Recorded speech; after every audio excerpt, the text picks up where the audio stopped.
What's going on, everyone? It's been a while. Welcome back to some more Assassin's Creed 4. It's been a hot minute since we actually streamed.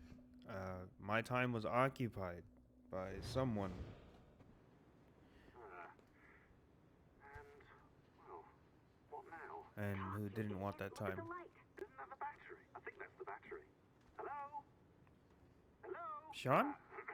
You already went through this. Sorry about this.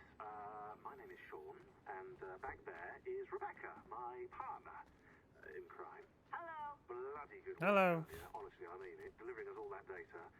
It's really just too bad that our man on the inside was such a, how to put it? Fanatic. Fanatic is the best word, I suppose. We take who we can get. Exactly. Well put. We saw in John an opportunity to Fucking burrow roller deeper skates. into Abstergo's cloud servers, and I'm not ashamed to say we took it.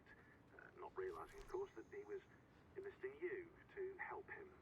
And to blame, should anything go wrong. I think suppose that's it all worked Connor. out very nicely in the end. Most of it, anyway. What Sean really wants to say is, if you're up for more hacking, we are too. John gave you level 3 security clearance before he died. You should use it. The assassins don't have the resources to pay you like the Templars do, but we'll make it worth your while. Look, we should really cut it short, Bex. 20 seconds. All right. Good luck. Cheers, mate. And top-notch work. Really top. Give yourself a pat on the back. And happy hacking. Thanks, I guess.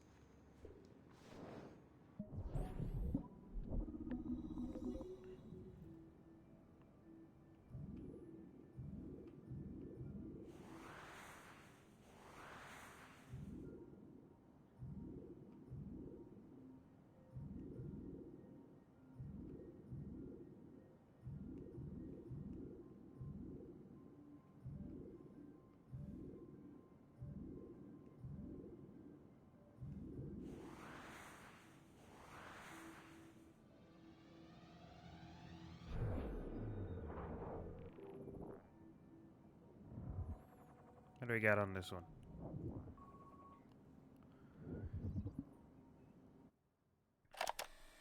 Ooh, let's go. Surrogate Initiative, Test Session 32. January 11th, 1981. Host Eileen Bach. DNA sample SB1970.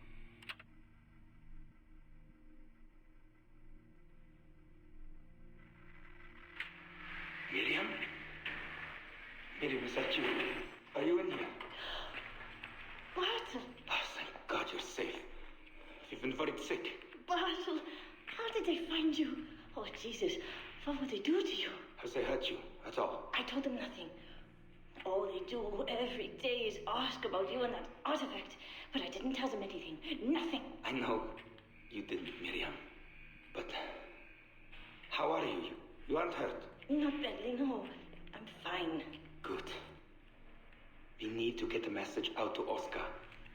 Somehow. We need to tell him where...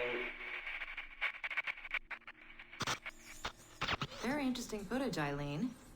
This is Germany, you said. World War II? Most of the memories I've been able to access come from a period where Miriam was Krebin, imprisoned my by boy. Nazis in Cologne. Miriam. Is she still alive? What No, up, Krebin she was Hattie?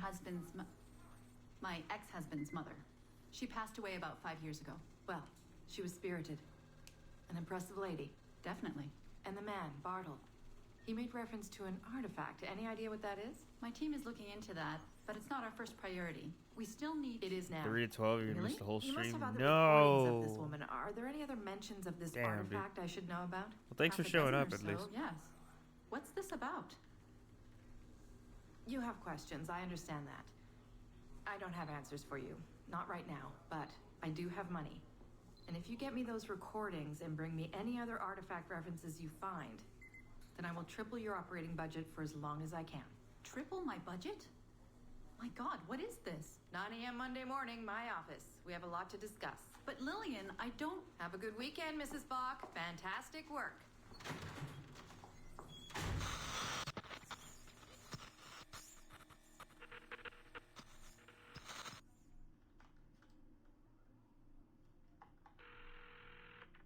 Hello, this is Carl. Hi, it's Eileen. Hey, how are you? Good. Busy, cold. The winter's been terrible. Dude, same. Won't like that. The weather's been mild out here. Well, he's only coming for a month. He'll live. And I'll be so busy he won't have to worry about his mother bothering him. Still working 12-hour days. I should move a bed into my lab. Look, if you're too busy, Seamus can stay with me. No, I want to see him. We'll have fun. You're not too busy to be a mom and a genius. Of course not. His flight lands at 8:15 p.m. tomorrow night. You'll be there? Of course. 8:15. p.m. Let him know you'll be there. Thanks, Carl. I need to run. I'm sorry. Take care. You too. These audio files are really long, but it's still. Alright, let's see when you get back. Eileen, didn't see you come in. I'm not interrupting? No, it's fine. The subject is unconscious. He's traipsing around 18th century New Orleans right now, in the memories of a woman. That must feel... Aveline? How long has he been under? 83 minutes. Whoa. It's average. What can I do for you? I just wanted to thank you for sending Lillian to see me. She came away very impressed. There. You see, all these bureaucrats need is a little glimpse of our secrets every so often. They like to feel like they're still in charge. Lillian is most definitely in charge. She just tripled my budget. Tripled? Christ, Eileen. You must have discovered who killed Kennedy. Well, she heard something on one of my tapes that interested her. Something about an artifact. Very vague, but it was enough. An artifact? What sort of artifact? Jesus, get him out of there! Get him out! Oh my God. It'll kill him! He's not decoupled! He's having a fucking seizure! Power down! Now! Heart rate 170! Power down! Now!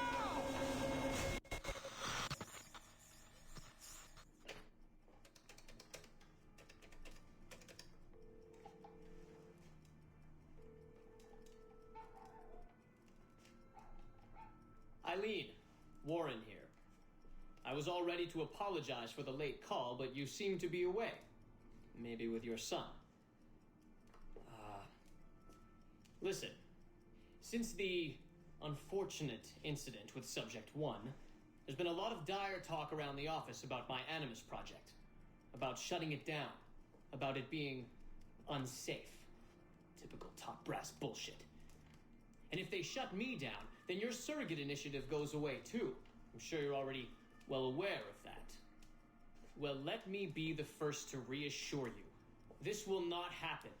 I will not let them take this from me. From us. I will not let one death of an undiagnosed epileptic, I should add. I will not let this destroy the decades of incredible research done by our predecessors. And the 5 years I've spent perfecting the Animus. There's still more work to be done. And countless rewards to be reaped. So I wanted you to be the first to know.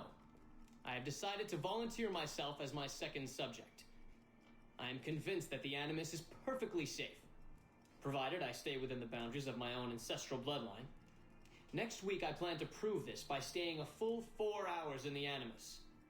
I would be grateful if you and your team would monitor my progress. And after this necessary but ridiculous proof of concept, I give you my word that I will work closely with you to solve your outstanding problems. Your surrogate initiative is a bold idea, and I do believe it is the future of the Animus Project. It is. But while we have the Animus itself, I do not want to waste precious opportunities to prove its safety. I'll see you in the office on Monday. Goodbye.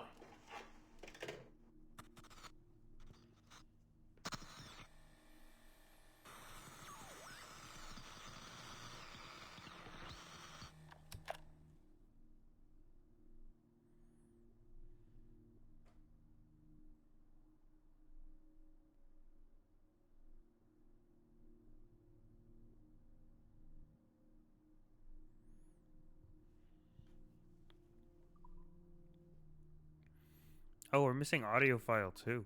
Interesting. We're still missing 12 computers. 12 computers. Fuck. I mean, I've been through all of these.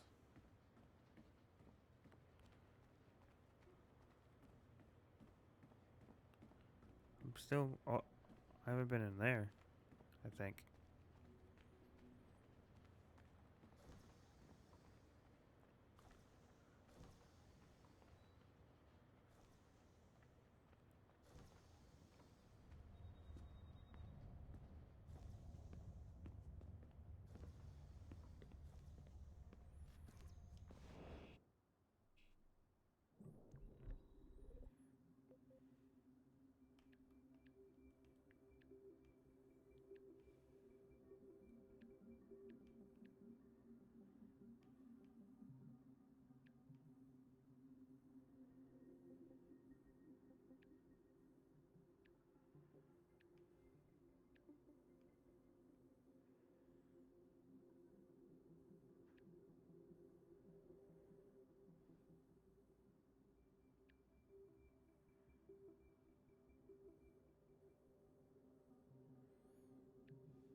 That's close.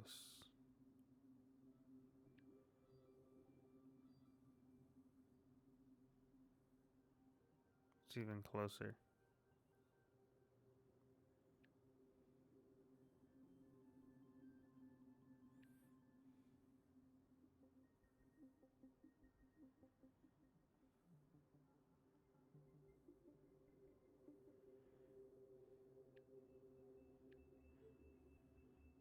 That's real close. Oh, that's so close.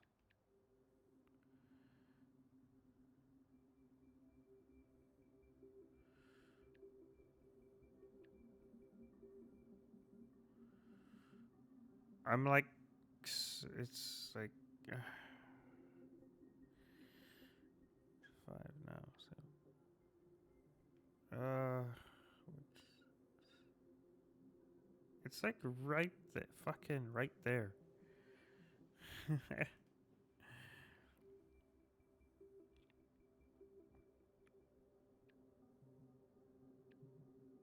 Something has to be lower. I need it shifted over to like the left. 1250, 18, 5, 31.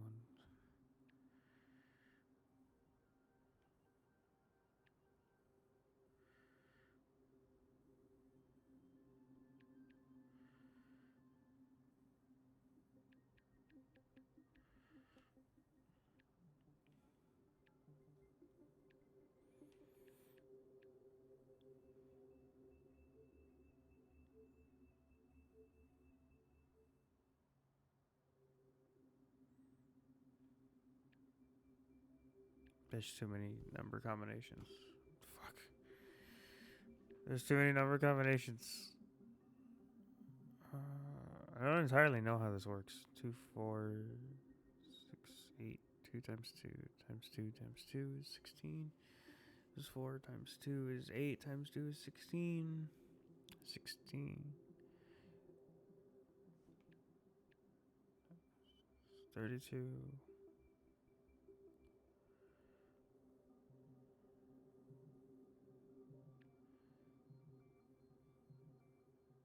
got it real close. See, it's like smack dab right there.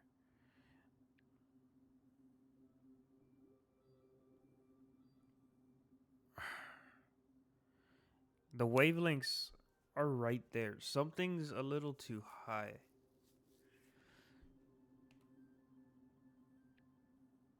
So that's still gonna go.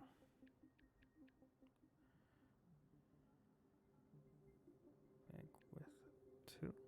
No.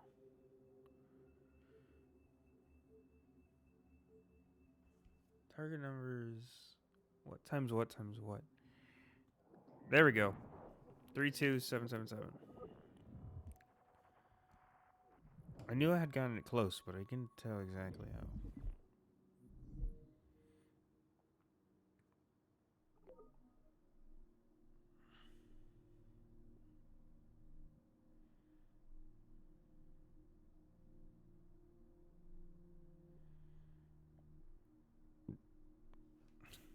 Hello?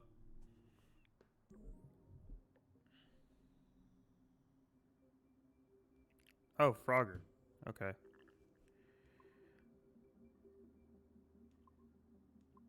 Dead end.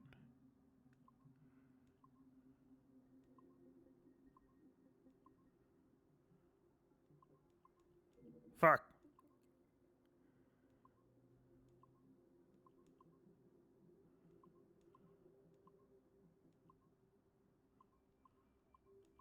Let's go.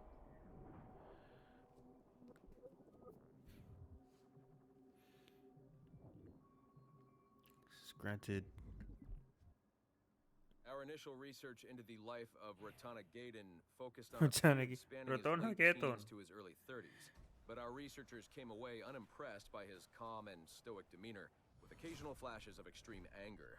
This was not the sort of leading man we felt comfortable endorsing. We decided, therefore, to delve into his early childhood, with the hope that scenes of pre-colonial America might hold some appeal. As you can see here, there is a certain naive charm and innocence to this young boy. Unfortunately, our researchers found this young man's story deeply problematic as well. For one, the omnipresence of the Mohawk culture lacks the balance necessary to tell the true story of America. And secondly, the Mohawk language would certainly be an issue for most of our audience. We therefore feel that although Ratana Tenkon's early life would be of some interest to our more educated viewers, it's unlikely that his story would appeal on a broader scale, being too foreign, as it were, to normal audiences. Our team recommends we pass on this property.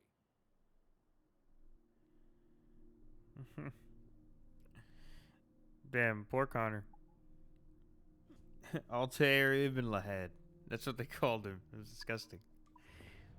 It's kind of funny though, the way they the way they pronounce the names like that on purpose. Because obviously they're trying to seem like it's a big corporate company. They don't really care. They don't really have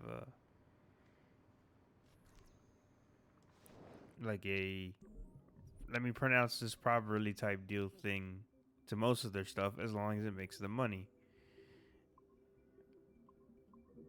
And I think it's funny in this context.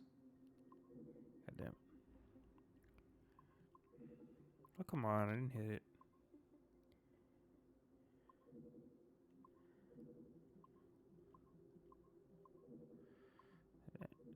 It's like ever just so slightly. There's no room. There's no wiggle room.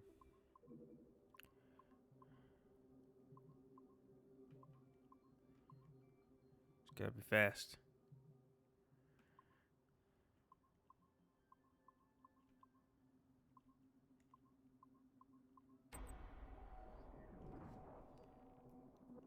There's like no wiggle room to it.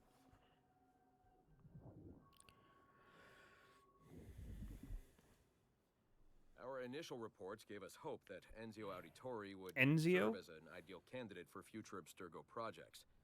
His charisma, sexual magnetism, and wry humor gave him all the qualities of a leading man. However, his corruption by the Assassin Order robbed him of these qualities as he fell deeper and deeper into a spiral of revenge. Enzio was frequently known to articulate a passive acceptance of evil. He He was also a That man was of from ugly the contradictions, Embers one who movie. preached free thought, yet traveled well beyond his home country to proselytize his corrupted creed. Just as he's doing here with this impressionable Xiao Chinese Yun. girl. Notice, too, that in his gestures and bearing there is still something of the old lecher in him.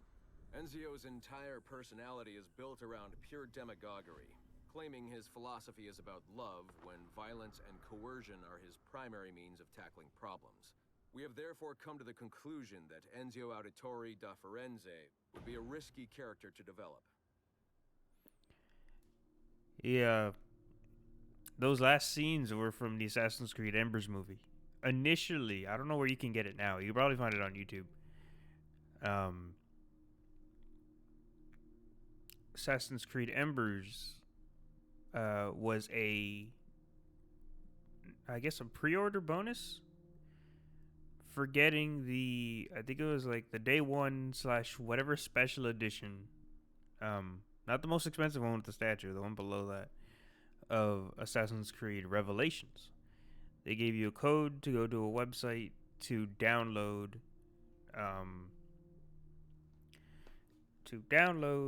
the Assassin's Creed Embers movie. It's about like 30 something odd minutes, and it shows how Ezio's die. It shows how old Ezio looks. It shows how he dies, and introduces Xiao Yun, which is from Assassin's Creed Chronicles China. She comes to find Ezio to help free her people through the way of the assassins. And so this was like way after Revelations and stuff like that. You can probably find it on YouTube. Honestly, it's a really good movie. I think it's super well made. The voice acting is really well. It's really cool to watch. It's like 30 minutes. And it was real cool getting that little bit of closure with it. I believe I found the paper of the website it gave me to go download it from Ubisoft, but when you go to it, it's just completely filled with ads and viruses and just completely unsafe now. They lost that domain, and shit's gone. But I don't have the file anymore either. I think it was on my old ass computer. It's not on my dinky laptop anymore. It's somewhere, but I'm sure you can find it online very easily. Actually, I'm gonna see if I can.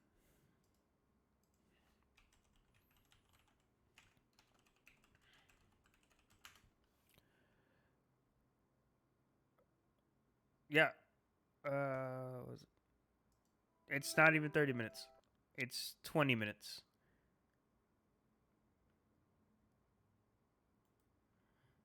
Yeah, it's like 22 minutes at most. And you could just straight up find it on YouTube. Assassin's Creed Embers full movie. It's a really good movie. I liked it. I thought it was cool. It gave you a bunch of closure for Ezio and to kind of just see where things went after Revelations, because as we know, when we played Revelations, like it just that was the end of his story. That was the end of him being like the main forefront character before they moved on to Connor, and then subsequently after that, Edward.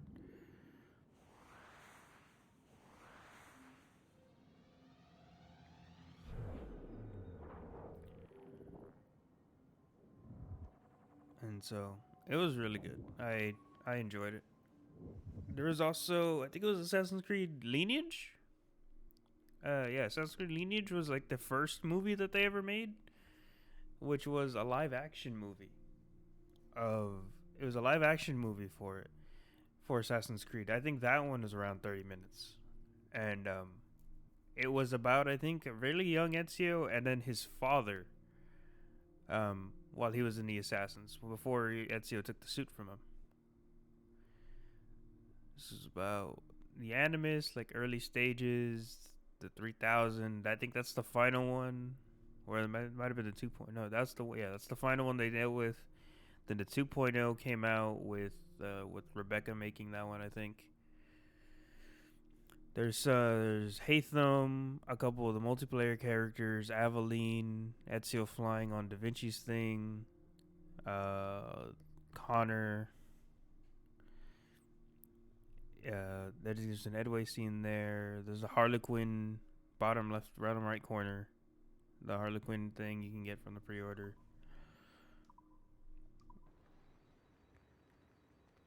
Just the Animus stuff. The cutscene did look different because it's actually just an animated movie. Good movie though.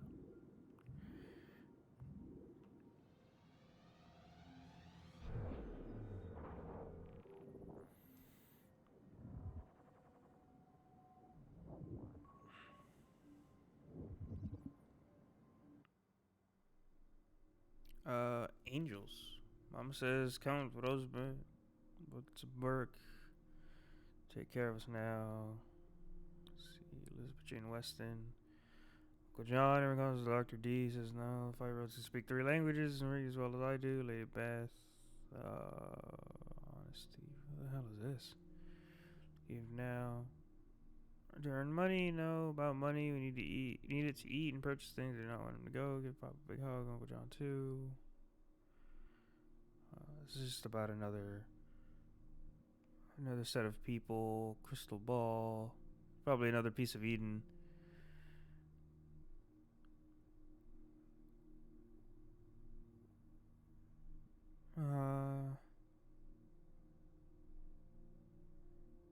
Study alchemy. She's not even talking about. She's avoiding his gaze and I'm reading. Clang jumps. John fast secting up again. Jane.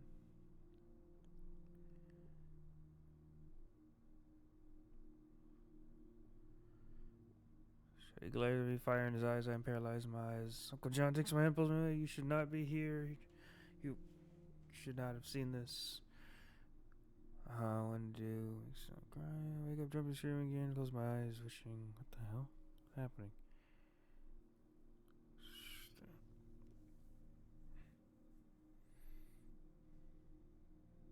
As far as the secrets, monsters.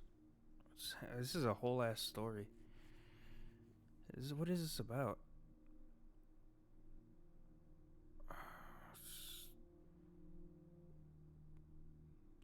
Alchemists, people, Golem, Frankenstein? No. Elizabeth Jane Watson. That name sounds familiar. I don't know who it is.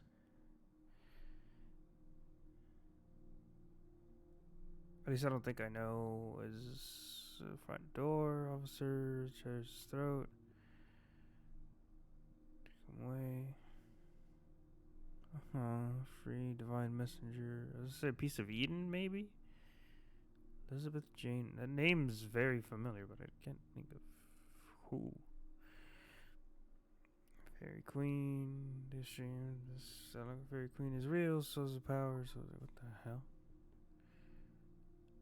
Unreleased presentation. Who the fuck is Elizabeth Jane Watson? That name is extremely familiar.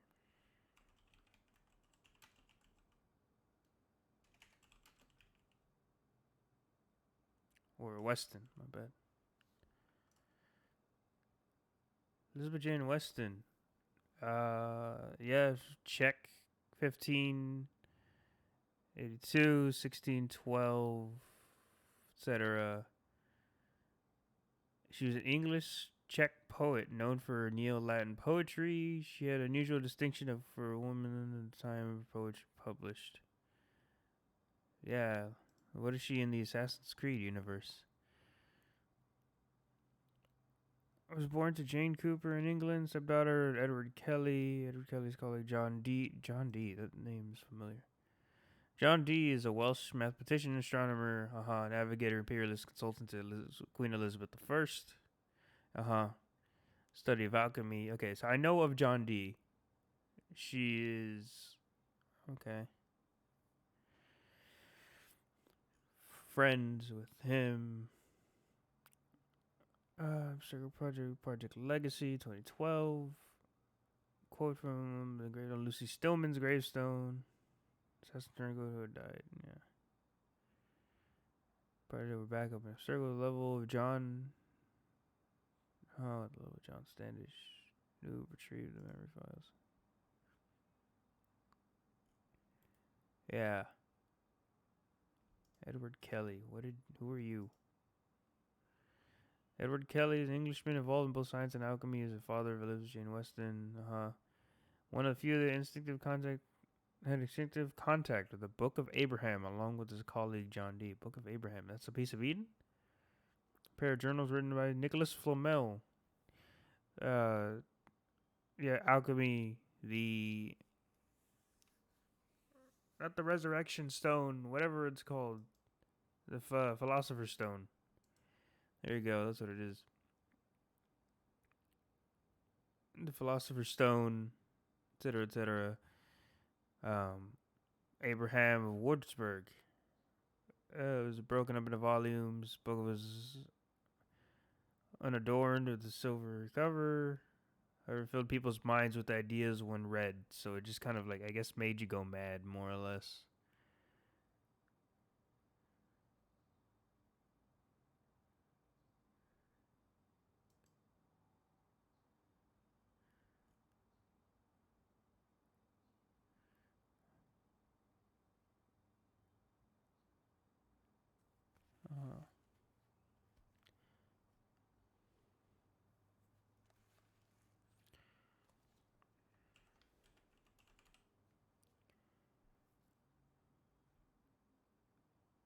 Who's her actual father?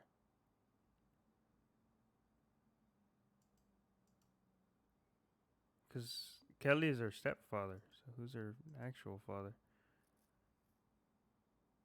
She doesn't say. Somebody. But yeah, Book of Abraham. It's written by Nicholas Flamel. Probably had to just do other alchemy shit. This whole trip. You sent me some. Ooh! Thank you, Krebin. I appreciate you. We probably won't play it this stream if we finish this early enough. We're gonna probably play some Pokemon just to fill it up. But next full stream, we'll start with Sonic Frontiers. So that there's a little preview to what we're actually be playing. Because I don't want you to miss, the beginning of it, I guess. I mean, sure, you've seen gameplay or probably played it yourself, but I don't want you to miss the part of the stream.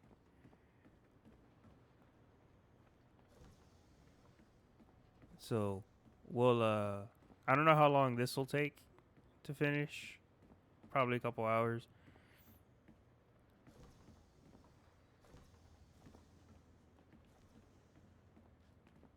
But, I want to play it on a full stream. I want to start with it. So now y'all have a little bit of insight of what we're going to do next. Okay, so nothing in here. This is the level 2 room. Level 1 room didn't have anything.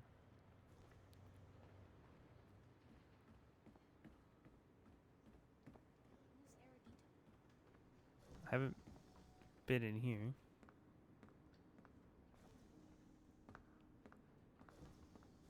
Don't miss out me fighting any of the bosses.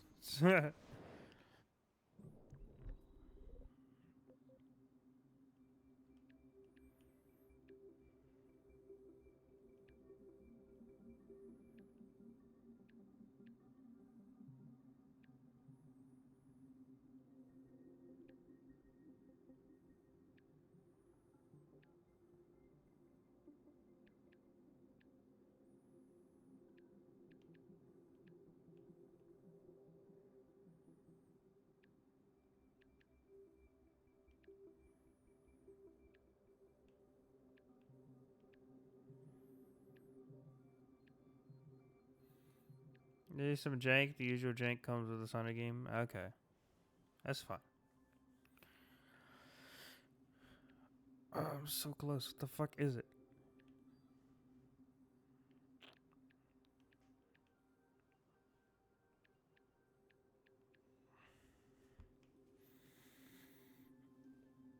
Turn over 166.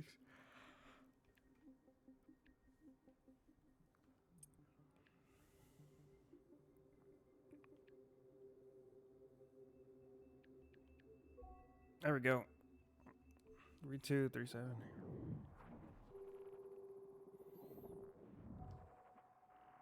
Ooh. Video feed.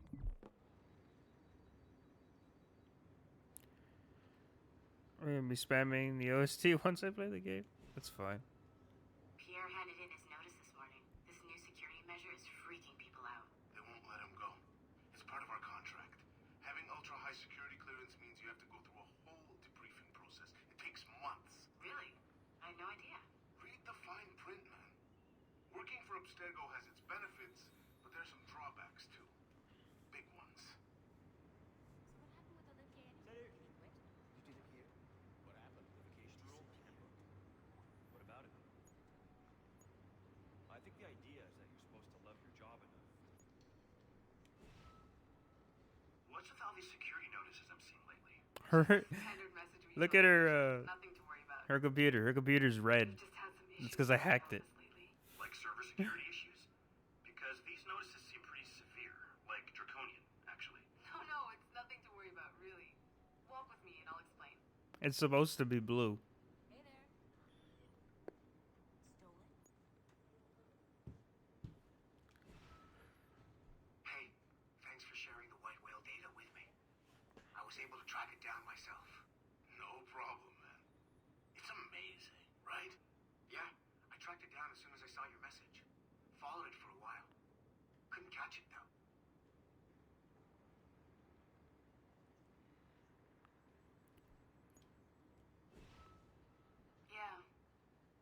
Yeah. He was killed. Shot in the chest multiple times. No, that shouldn't be a problem. We collected more than enough data. We'll know soon enough.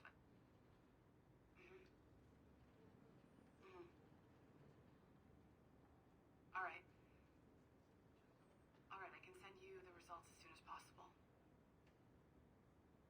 Okay. Any word on Olivier? Damn it. God, I'm worried sick. Yeah. All right. Thanks, Letitia. She's worried about Olivier. But during this time, Mance was assassinated in Watch Dogs. It's the final driving mission. You kill some dude named Olivier Garneau, which is the exact name of the CFO? CCO? Whatever? Or CEO of, And so, like, we didn't do it on our stream. I wanted to, but it was, like, going to take way too long. There are driving missions, driving side missions in Watch Dogs 1. And the very final one is you have to stop and kill somebody named Olivier Garneau. Olivier Garneau is the leader, or the head of the company here at, not the owner or anything, but like I guess the CEO of this building. And that's how you link Watch Dogs to Assassin's Creed. Was through that mission. You actually get to kill him yourself. It's really cool. There's even NPCs. I've mentioned it before. There's NPCs here in the game that mention some shit happening down in Chicago, and him getting like some shit happening down in Chicago. Some guy fucking things for the Templars, and it's Aiden Pierce from Watch Dogs, because the Watch Dogs takes place in Chicago. Takes your schedule, or new schedule every week. With this next week's schedule, you work only next Monday and Tuesday. I mean, you can talk to them about it. They need to adjust my schedule for next week. because they have me working till 11, but my technical availability is only up until 10 p.m. I can work the day, but they need to move me back. Do I work Thanksgiving? I do not. I'm off Thanksgiving. I work Black Friday, work the day after that. But I'm off Thanksgiving. Target's closed on Thanksgiving. It still says 3 to 11. No. Do 2 to 10s. 11 is too much. You hope you're off. Yeah. Gonna go to like my grandma's and stuff to do things.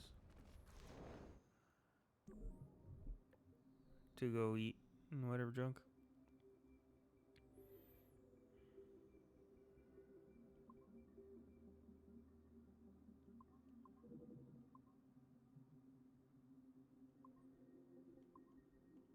Oh, dang it.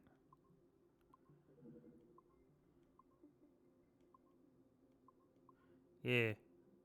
Every year it's at my grandma's house.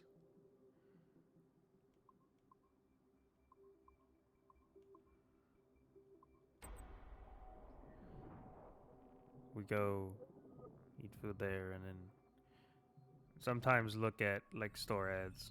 We are attempting to synchronize the DDS system. This will only take a moment. Elizabeth Jane Weston. We are almost there. The DDS is now in sync. Thank you for your patience. We hope you enjoy your experience. Rudolf II invited many notable figures to his court, making Prague the center of European culture. Among them were Englishman Edward Kelly and his stepdaughter, Elizabeth Jane Weston. Observe her and report any alleged collusion.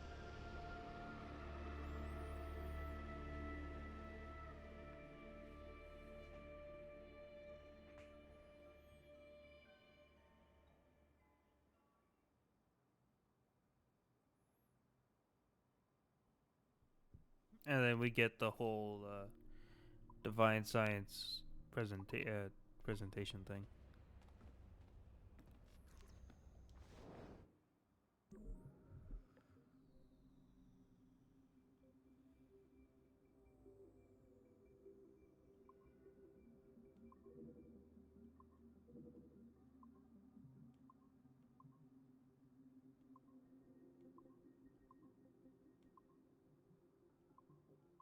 God dang it. Dang it. Ah.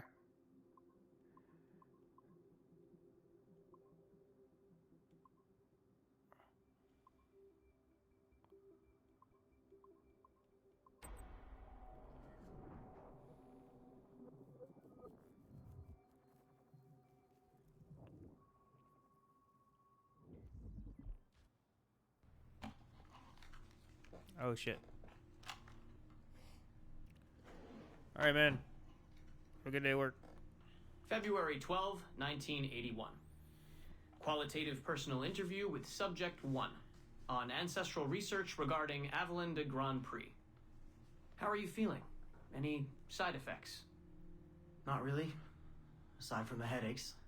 They've been worse since I started staying in longer. But I don't want to stop. I like her. I want to know what she does next. What's it like? Reliving her memories. So different. The Animus, I mean. The past. At first it was confusing. Distracting. Like New Orleans, the stench. I wasn't expecting all the smells. Smell is the sense most directly linked to memory. When I'm in her memories, it's like I can smell more than I usually can. In general, women have a more acute sense of smell than men do. I had wondered how that would translate. Anything else? Yeah. She's smaller than me, but it's like her body could do more. Did that surprise you? At first, yeah. The ERA people might hate me for this or whatever, but I don't usually think of girls that way. Climbing things. My mom, my sisters. The animal feeling of Aveline sinking her hidden blade into the throat of Go on. It doesn't feel feminine. What I think of as feminine. But then at the same time, it does. Her center of gravity is way lower. That was a surprise. How easy it is to land. How steady I am on her feet. Sorry. This is hard to talk about. No, it's fascinating. This is what we need. Pure experience, in your own words. Okay. Can you tell me about Gerald Blunk? What about him? He and Evelyn were close, but we haven't been able to ascertain if he might be your missing ancestor. Do her memories suggest anything to you? Does this make you uncomfortable? Remember, these are her memories. You're just playing them back. It's not even acting. You're a researcher. Like you say, I haven't experienced her consummating anything. That would be... Anyway, I think maybe she was confused. Oh. Well, first of all, I don't really know for sure, okay? I mean, guys think about sex more than girls, right? That's a fact. As a researcher, what did you observe? Does it mean she's more like a guy if she thinks about... Is that why she's able to assassinate? Well, okay, here's the thing. I don't know her thoughts, but from what's in her memories, physically, the fidgeting, some hesitation, what she looked at, who she looked away from, the things she didn't say when I expected her to. If I had to guess what it meant, I would think she was thinking about sex. But I'm a guy, so I would think that, right? So what does it mean for women to act that way? It has to mean something else, right? As a subject, you're able to observe more finely than I am in review. What about unwanted attention from men? Well, I thought that would be the hardest thing to deal with. I'm not into that, for the record. Not at all. Yes, I know. But the way she dealt with it, it happens so often. It's like you stop noticing everything she does to avoid it. Crossing the street, eyes in the back of her head. She knew how to handle herself. When she was charming, felt kind of similar to killing. Or the build-up to killing. Can we take a break, Mr. Vidic? Of course.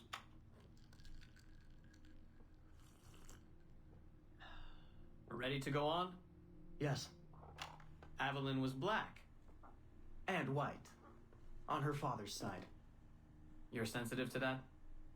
I guess. I mean, I'm white. Evelyn looks black, so that's different. But you get used to it. Like with the girl thing. Until someone makes you not used to it. What do you mean? I don't think I've ever had to think so much about what I'm wearing or how I'm walking. But Evelyn, it's like she goes through her whole life in these uniforms. People expect her to behave in a certain way. Definitely. Sometimes I worry I'll slip up and play too relaxed at the warehouse and, I don't know, blow her cover. You can't blow her cover. I know. I'm just replaying the memories. I can't change them, I know. But I see it, right? It's a risk. It's... stressful? Yes. It's best when she goes out as an assassin. On the roofs or in the bayou. I think she was more relaxed that way. Can you imagine? You're only relaxed when you're going to kill someone. Let's stick to memories rather than imagination. What about the slaves? They're kind of just everywhere. I mean, that sounds bad. Slavery is bad, but no one's acting like slavery's bad. It's fun when she frees slaves. Is it supposed to be fun? We're not looking for supposed to. Focus on what it is. There's the audio.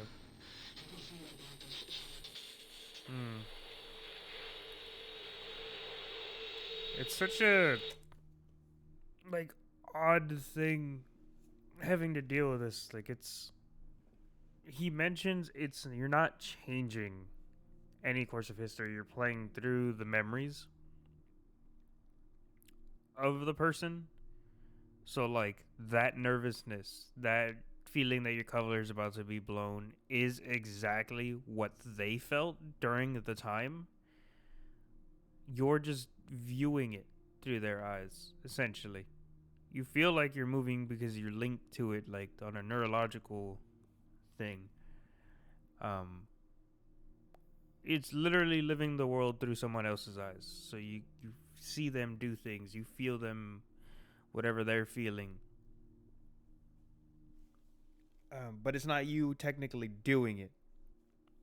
It's just what is. So being linked in the brain, those emotions they felt, you're feeling the same thing. It's kind of like 4D theater, essentially.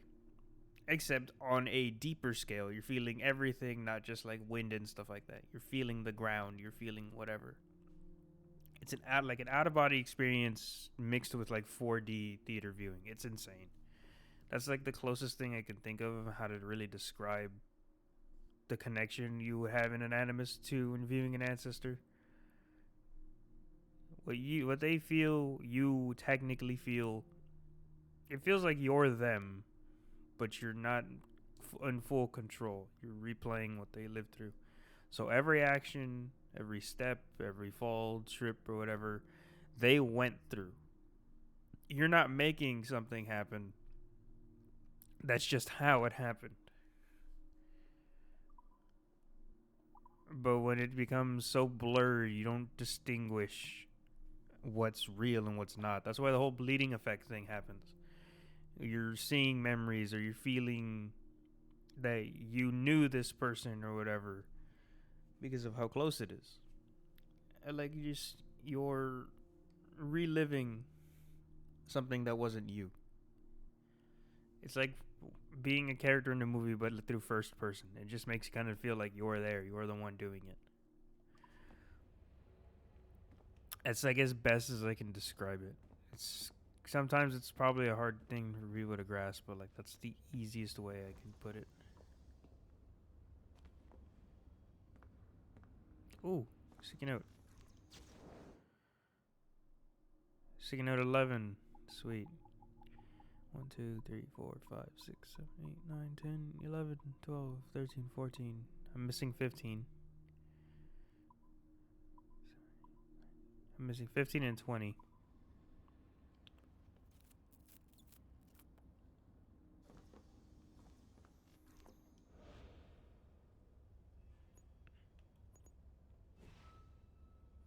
Glad that's over. I hate it when they escalate the security. It makes me jumpy. Did they put anyone in the bunker this time? Just for a few days, I think. Sucks, but I suppose it's necessary. We deal with some really sensitive data. Classified shit, yeah. I don't know how I feel about it, but it's in our contract, so... And they pay out bonuses, too. Inconvenience pay, they call it. Really? That's actually kind of nice.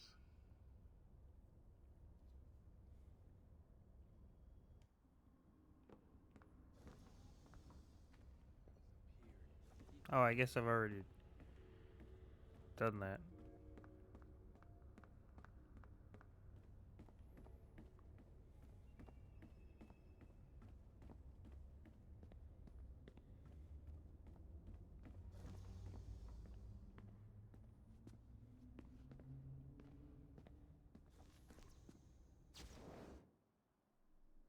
It's 15. I just need to find 20. I don't know where it is. Olivier's office, maybe?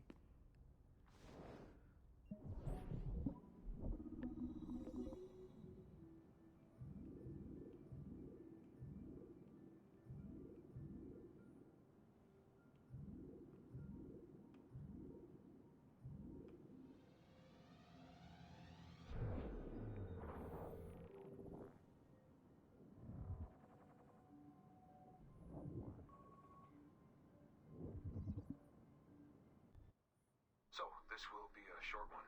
Ooh. Something to remember me by if things go south. If I don't make it out of the temple today. I've tried to be optimistic about all this, but I just can't. I think spending all this time in Connor's memories has made me anxious. I mean, his story is so painful in so many ways. Still, he never lost hope, even when his faith in others eroded. I can only believe that what we are doing is the right thing, that I can stop this disaster. I know this. I mean, the technology is there, waiting for us to use it. I'm the final piece of the puzzle. Something in my genes, or my memories. Some final piece of code to switch the whole thing on. That's why I'm here. That's why they brought me here. Only, I don't know what I'll have to give up in return. My sanity, my life, it's impossible to say. I do know this. Our battle with the Templars will not be over. Whatever's inside that temple is not an ending. It's just another chapter in this endless story.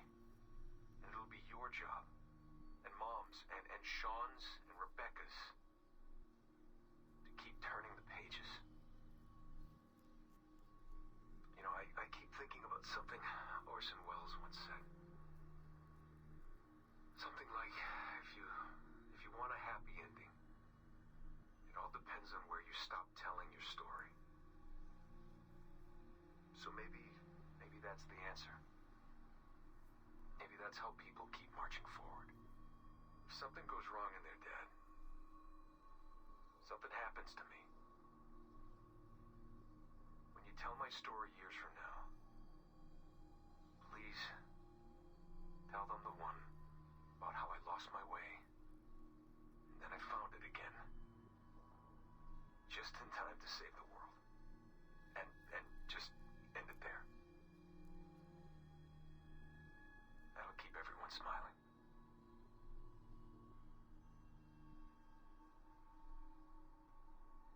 Goodbye, Dad. Say hello to Mom. Tell her I love her, okay? Tell her I love you both.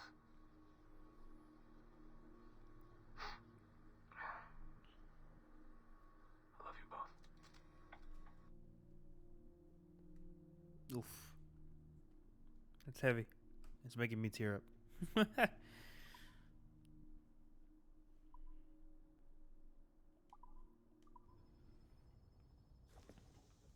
I'm still missing 5 computers. Here's one more. I'm still missing 1. I'll still be missing 4 after this. We'll head down to the servers or whatever. There's probably a couple available now that the lockdown is over, so we'll be able to actually inspect everyone's lockers.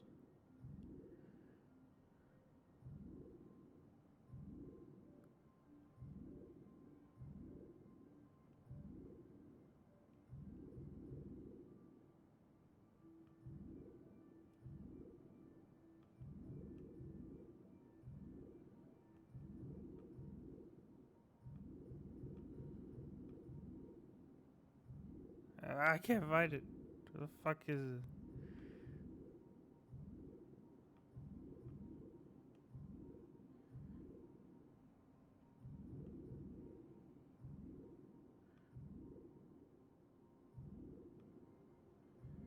I need to find a wall that slams against the thing.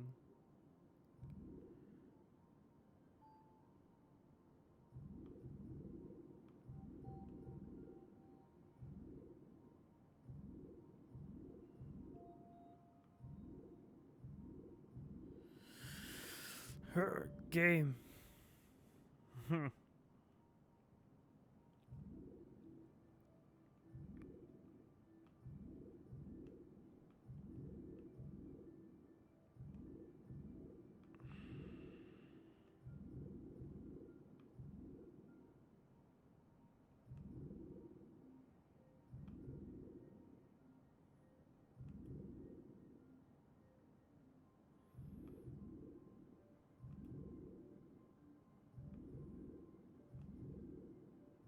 I'm just moving side to side.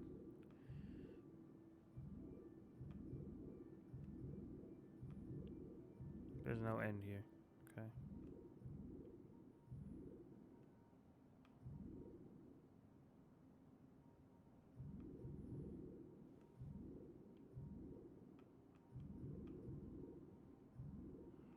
Fuck.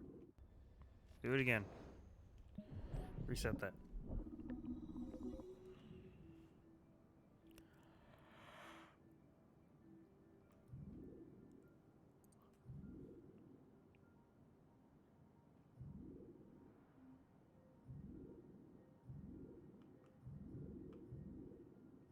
Fuck, I'm back to where I was.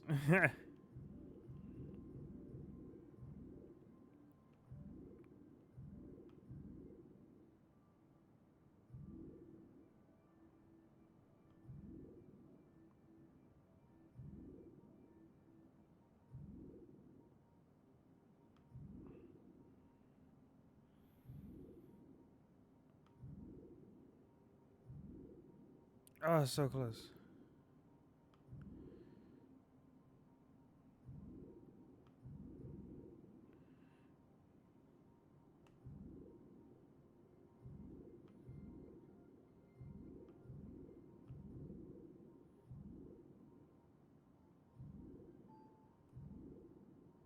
Shit. Ah, God. I remember one of these being like real difficult. These are my favorite ones, but shit, some of them are hard.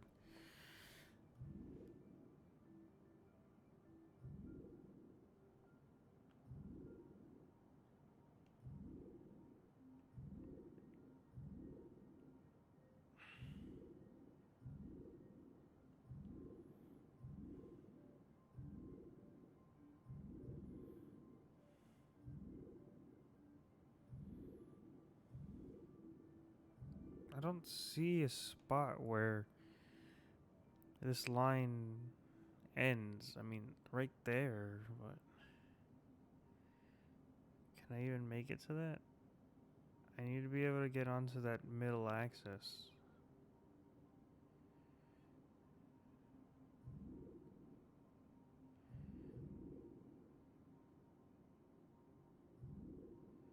Okay, this way.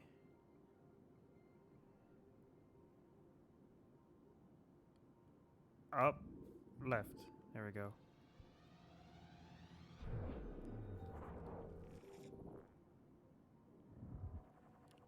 It just took forever to get there.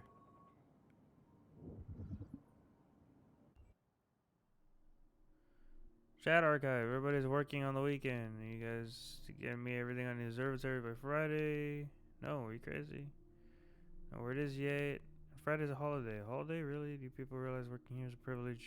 You know, anything works here. Blah blah blah. Get them breakfast. Banana, chocolate, coffee. Pretend to sneak in some coffee, liquor, a little beer with lunch. Feed them. They'll forgive you. Keep failing for the fault. They're not gonna keep falling for this. Yes, they will. Bread and circuses. Look it up. It's the thing. Remember, one of these comes from me. None of this comes from me. Leticia needs what she needs.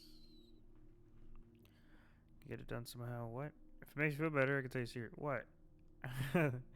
Successful, the observatory may develop Las Vegas attraction to accompany the release of Devils. What? What? I'm sure for those aquatic circus people you like, imagine celebrating with the whole team at a live-action gladiator show. Assassins versus Templars versus pirates versus sharks. I'll have all kinds of little things saved in files here and there. Get around and do something with them. Essentially a Pirates of the Caribbean thing. I never call him one, so he'll retire someday. If I'm lucky. Yeah. Winky face.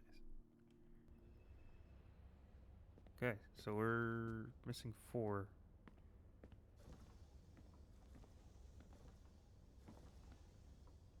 We're missing 4 things and 1 sticky note.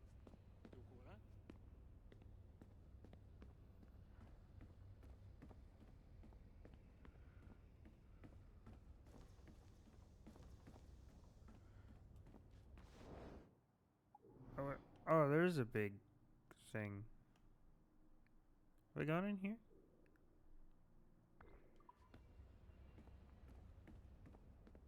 I feel like I have.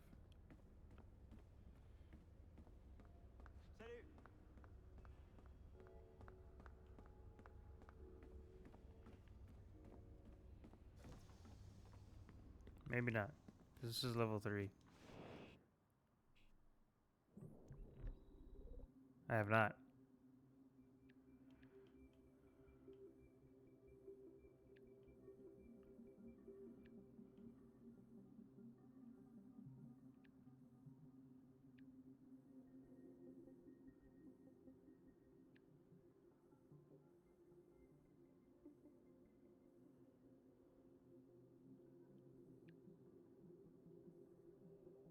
That's close.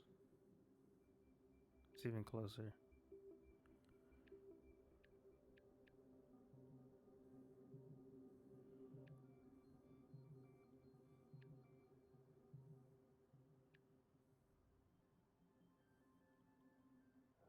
There we go. 2727.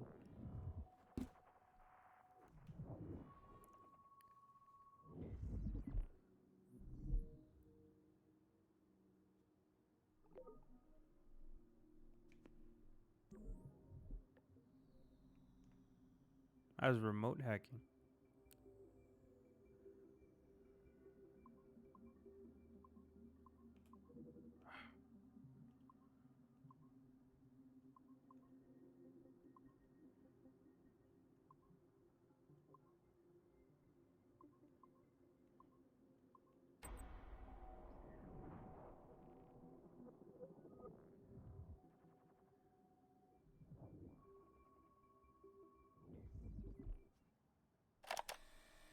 Ooh. Surrogate Initiative, Test Session 37, August 9th, 1981. Host Eileen Bach, DNA sample SB1970. Open! Good morning, Miss Kurtz. You look well, considering the circumstances. Are you rested? Have you eaten? Your friends are dead, Miriam. Bartel Schink and all his navigators, his Edelweiss pirates, executed for 5 counts of murder. Without a trial. You must be proud. There was no need! They were scum! All of them! You hear me? All of you are scum! Scum! Scum! I see it so clearly now. He didn't break, did they? You have nothing. Quiet, girl! You don't have the artifact. If you did, you wouldn't be talking to me at all. Never use lace seat. I said never use lace seat. Never use lace seat.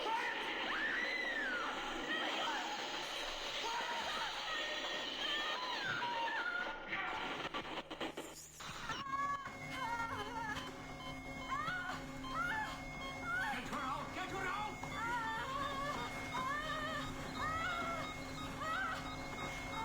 We're losing her! Shut it down! Everything!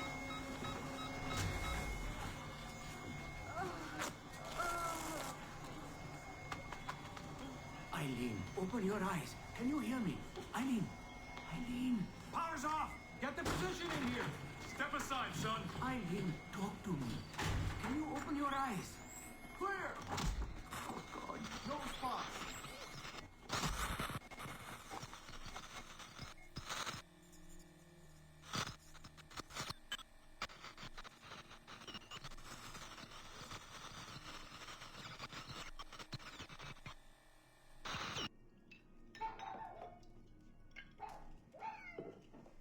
The dog?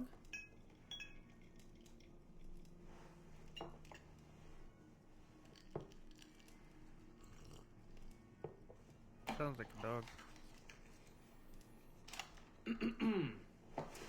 All right. Notes towards a speech in honor of Dr. Eileen Bach's premature retirement.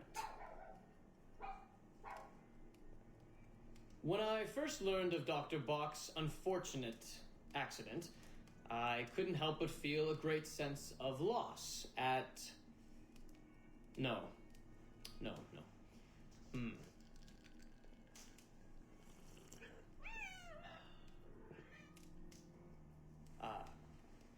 Dr. Eileen Bach has and always will be a friend and colleague. When I first learned of her unfortunate accident, I was shocked, of course. To see any friend injured in such a way is deeply upsetting. And to further learn that her injuries were severe enough to force a premature conclusion to her brilliant career, well, I would not wish that fate on anyone. But if there is any solace to be found in her accident, it may be this: that she was injured in service of her research, in service of work that she cherished most dearly.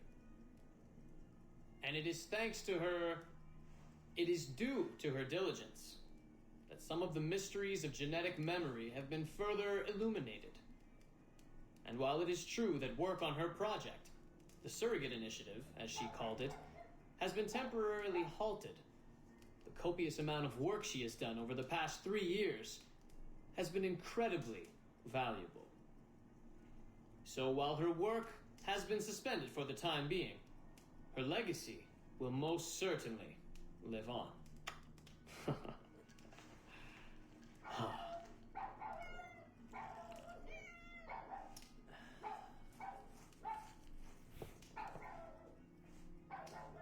Quiet, Joan!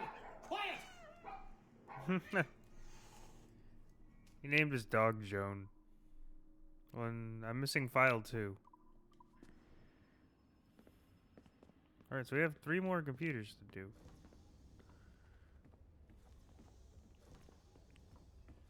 But where are they?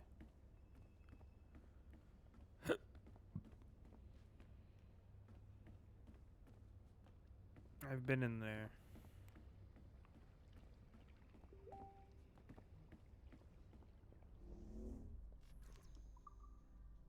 Let's head to the servers. See if we find anything in there.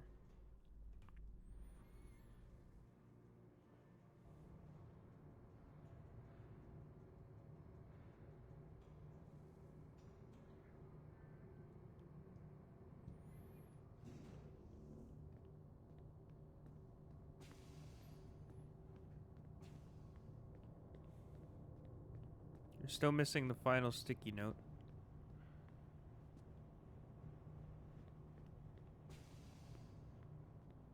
There's one computer.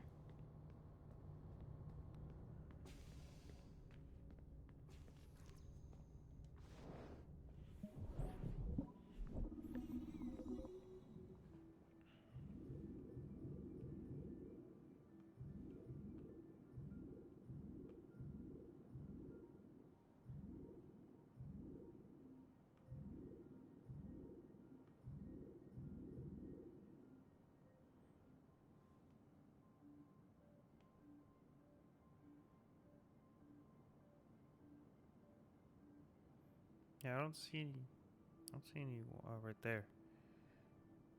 So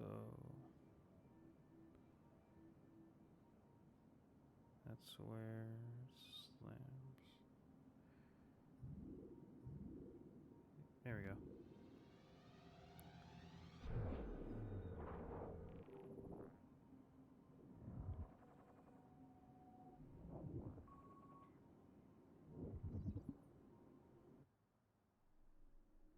Agent evaluation report for Juhani Otzoberg.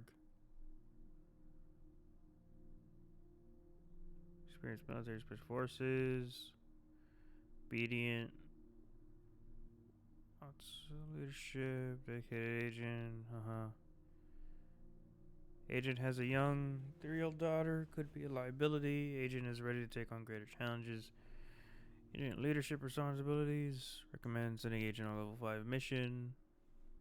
Says for a sec. Dashing photo of Otso Berg labeled Helsinki, Finland. Unclear who this is or why.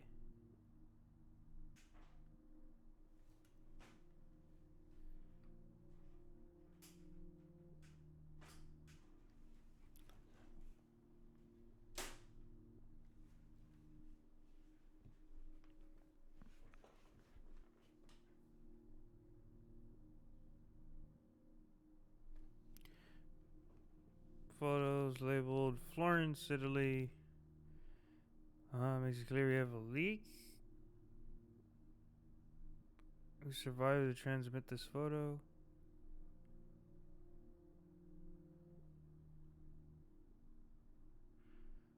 Cairo, Egypt. Sigma team strikes again. Post-sequence serial agents kidnap William Miles. Miles not pictured. Could be anything. Sigma unit.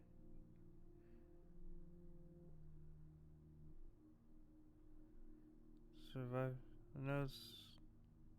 Flying assassin attack. Security agent checked down enemy. Searching his Florent assassins. Termination of 30 assassins. Survived assassin ambush. Agent should be held accountable for the loss of his team.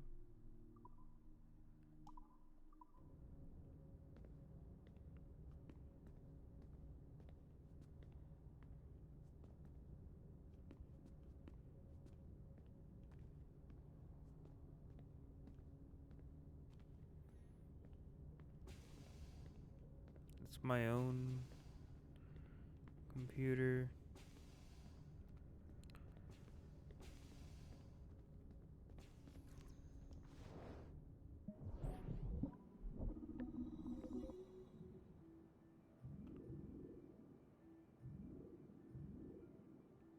Nice.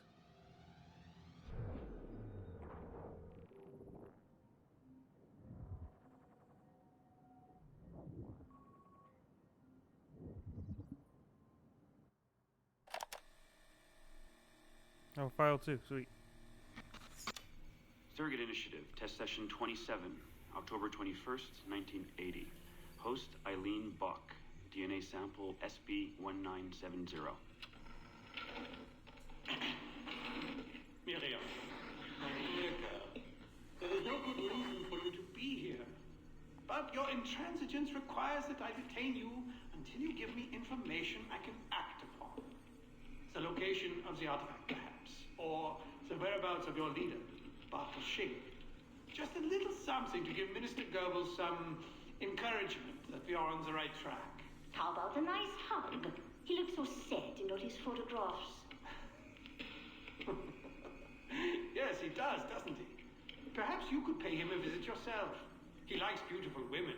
Actresses, musicians. Pirates? That's right, pirates. Pirates of the Edelweiss. Isn't that what you kids call yourselves? It's very amusing. And illegal, of course. Breaking Hitler's laws is half the fun. Oh, I imagine so. I imagine you were having a wonderful time just before we captured you and your insurgent friends.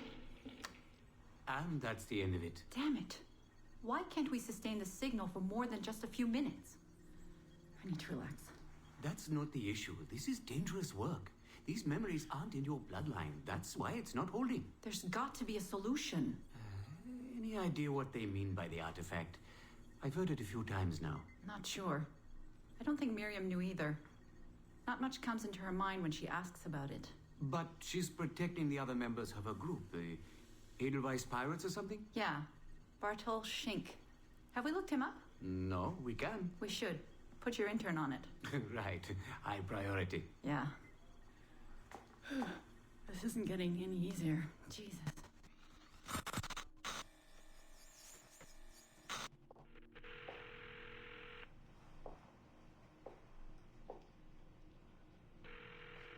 Hello? Hi, Seamus. It's Mom. Hey. How are you? Dad! It's Mom! Hello, Eileen? Hi, Carl. How's Seamus? Great. We were out shopping for school clothes. Yeah. The summer just sped by. They all do. I never seem to notice. No windows in the office. Right. Trapped in the lab. So, did you need to talk? Yes, sorry. I was curious about your mother, actually. Oh. Okay. How much did she talk about the war when you were growing up? Not often. Bits and pieces. Why? I was doing some research last week about World War II, and something came up about the Edelweiss Pirates, or the Navajos, and your mother's name popped up. Really? That's an odd coincidence. Does any of that ring a bell? Yeah. Mom ran with that group while the war was on. There were a group of kids who wanted to avoid the Hitler Youth programs, but in later years they escalated their activities to, bigger ideas like vandalism and sabotage. But why Navajos and pirates? Just some of the names they used. Navajos, Edelweiss pirates, you know, kids. There were little pins, little white flowers. I may still have hers. That's interesting. And this is for work? Researching my mother? Not exactly, but... Sorry, I can't talk about it. Right. You never could. Hey, don't. I didn't mean to be flippant. No. Don't mind me. All for the greater good. I like to think so.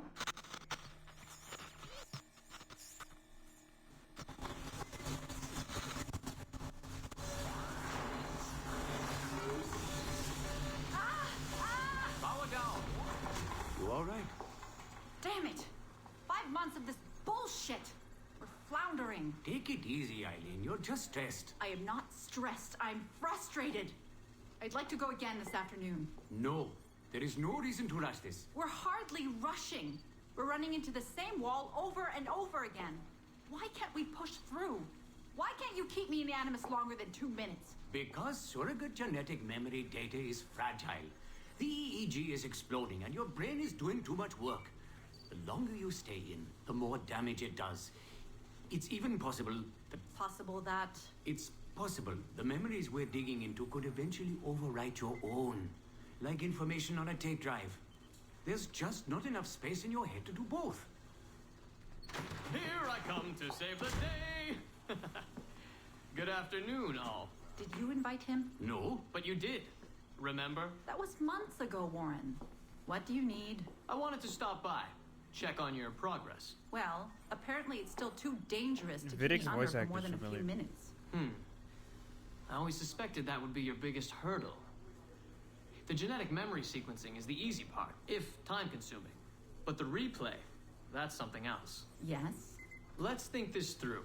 My subjects are diving into their own genetic memories, so the information is already encoded in their heads. Which means the Animus has less work to do. Less computing, less parsing. Right. So to get your surrogate data working, to let people experience foreign memories, it'll take a hell of a lot more processing power than anyone has. Even Abstergo Industries. Ideally, we'd like to build an external processor that mirrors as many brain functions as possible. Something to handle the calculations. But the cost and upkeep of that would be... Astronomical. Let me see what I can do. I have some sway with Lillian. We won't build Rome in a day, but if we focus on the pretty buildings first, maybe we'll achieve something. Thank you, Warren. Till next, folks.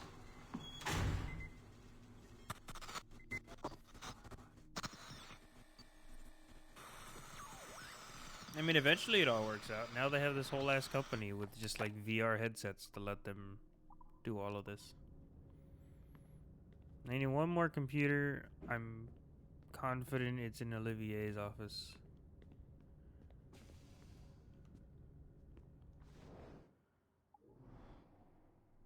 Because we did that one. There's nothing else up there. So let's head to Olivier's.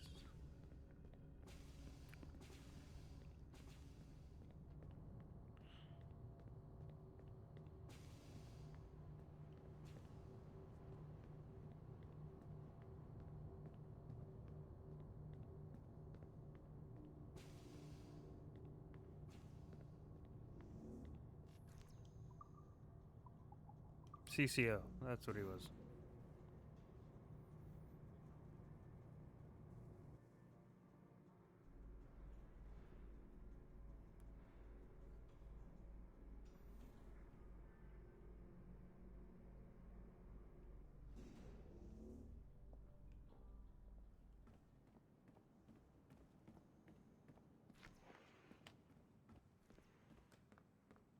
No, it wasn't in here. The hell?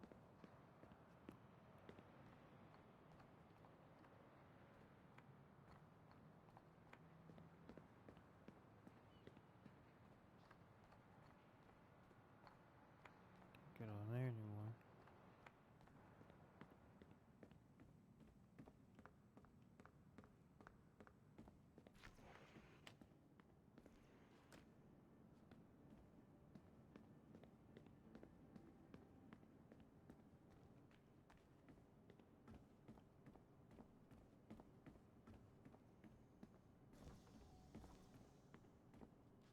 hack that for John.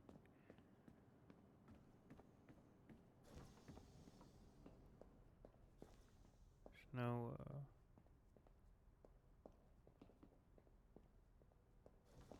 I have access to everything, so I'm missing one computer.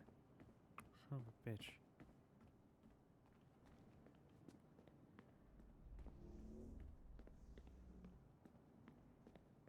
Try to find that last sticky note too.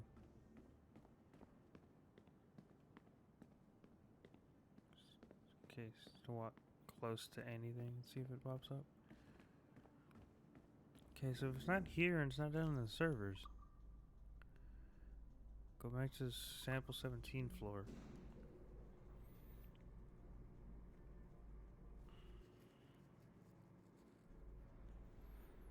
There's just literally one computer I'm missing.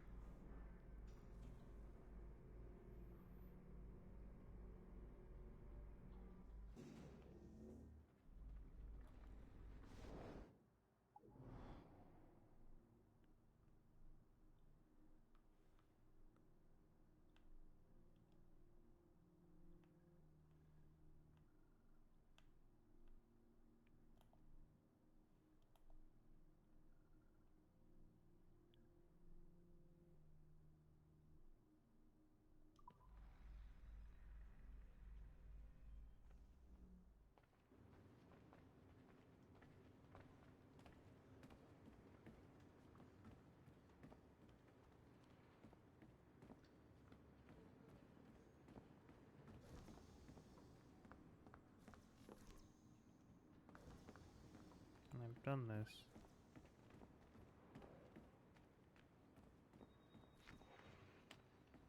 Hello, Melanie.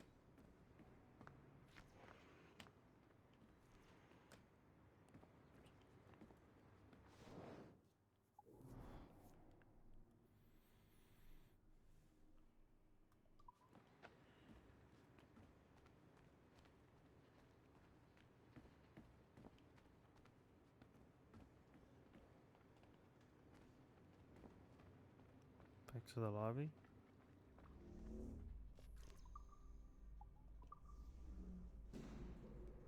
There's either a floor I'm missing or it won't appear till closer to the end.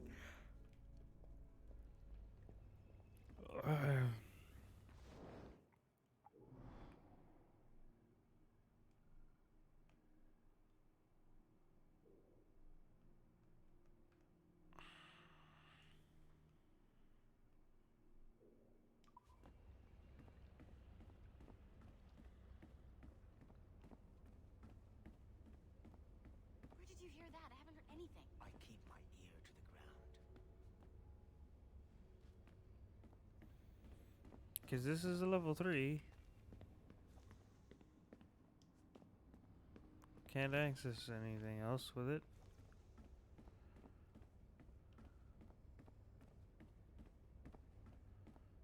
It's a level 2. I've already done this one. You didn't hear? What happened? He disappeared.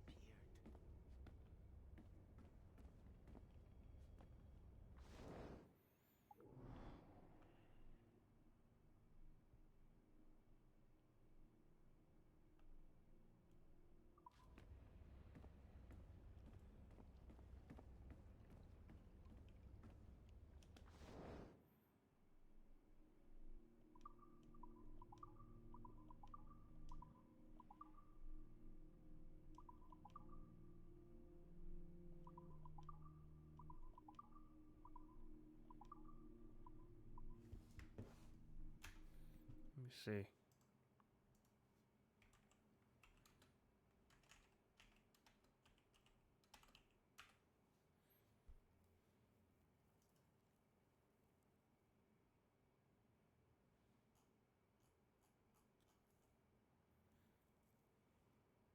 The first floor of the same room. On the first floor. Same room as the server that could be hacked behind the level 3 security door.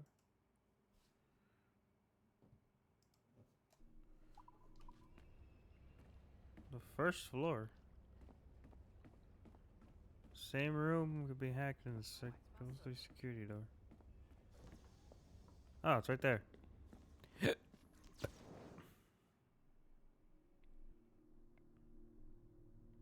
Manifesto of the instruments of the first will.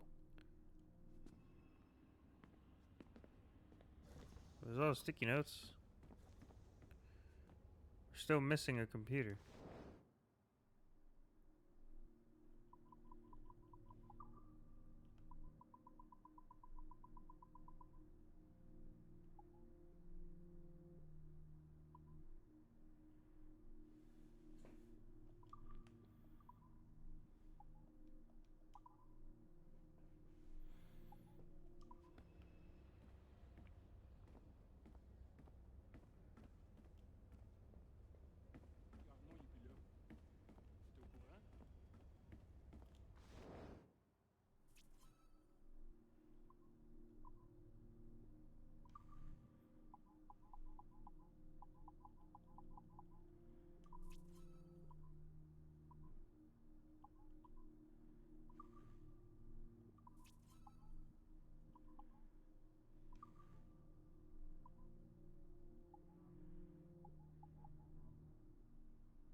I have a diary. That's actually pretty funny.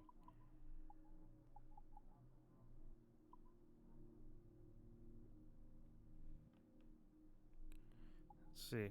First day of work, and I have been assigned the most prestigious project of the company, the Sample 17 project. My job is to research the life of a pirate, Edward Kenway, by promising footage for use in Abstergo products. Sample 17 executive producer Melanie LeMay is a passionate and energetic leader. And the company's CCO Oliver Garneau seems like a fun guy. I can't wait to settle in and get to work. Talk to Melanie LeMay about rewards and bonuses. Visit Olivier Garneau's office. He asked me to prioritize Edward's search, something called the Observatory. I was contacted by John from IT, quote unquote. He asked me to access a colleague's computer recovery video for him. Delivered this video file, a strange autopsy video, to a courier named Rebecca in the lobby. Also noticed the barista here is a bit of a dandy. A bit annoying. So far so good. A really productive week. Called him a dandy. That's fucked. Unsettling week. To the least, I logged out and received a message from me and Melanie in the elevator. Rode the elevator to Olivier's office. But he barred me from the meeting at the last minute. While waiting, John contacted me again. He asked me to help recalibrate some security cameras. Resulted in me spying on Olivier meeting with Melanie by accident. They were on the phone with a woman named Letitia, an Abstergo Entertainment executive by the sound of it. Letitia demanded they intensify their search for the observatory. Melanie tried to reassure her that it was happening. Olivier tried to contain his anger. John was listening in. He was ecstatic. The call concluded with a mention of the shareholders meeting in Chicago. This is where things got weird. John erupted in a fit of rage and demanded that I break into Olivier's office, steal the shareholders meeting schedule, threatening to expose me for hacking computers and camera systems if I did not. Having no other options, I sneaked into Olivier's office via the terrace, hacked his computer, and recovered the meeting schedule. John ranted about Templars claiming they owned Abstergo and another group he appeared to be mentally ill. Once again, delivered the schedule to the woman, Rebecca, who appears to be more than a simple courier. John seemed to calm down after this. He said I was free to return to work. I'm scared. When I logged out of my Animus session, I discovered I was no longer in my cubicle. Someone had transported me while I was in the Animus and vulnerable to a different location.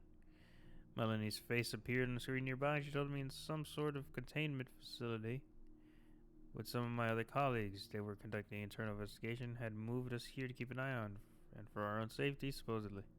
She seemed sympathetic and advised me to keep up hope and try to get some work done. Almost immediately after she logged off, John called. He was unperturbed by my predicament, but at least promised to help me clear my name.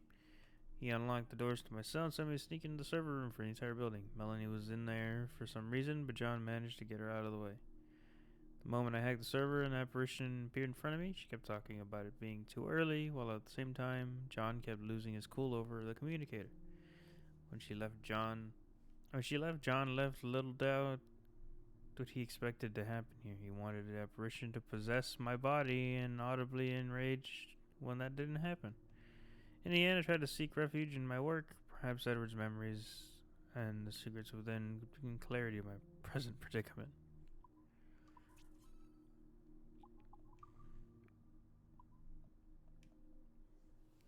Fucking... yeah, computer's hacked. 32 out of 33. Where the hell's the last computer?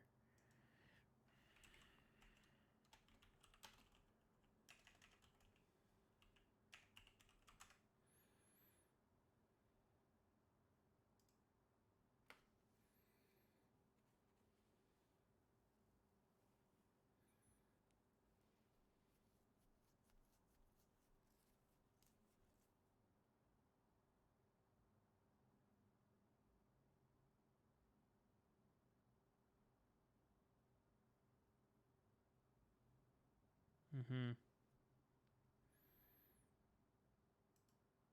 Hack them too.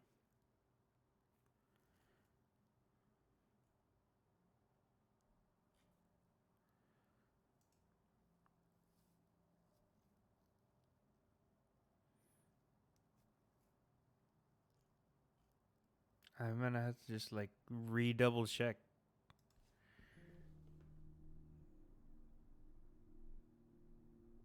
That's a strong word. You're testing hammering away at infrastructure.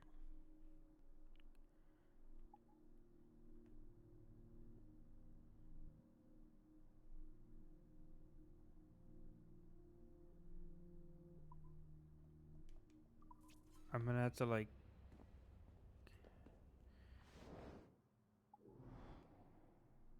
double check everything. So okay, so security room. It should all, the final one should all be behind level 3 doors. Security room.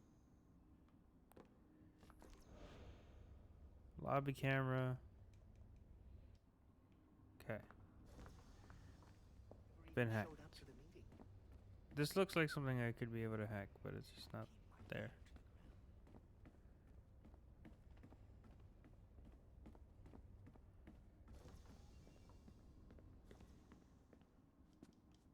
I'm unable to interact with this at all anymore.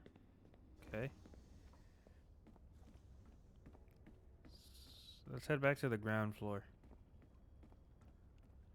There might be somewhere, something there that I haven't done. The ground floor, the basement.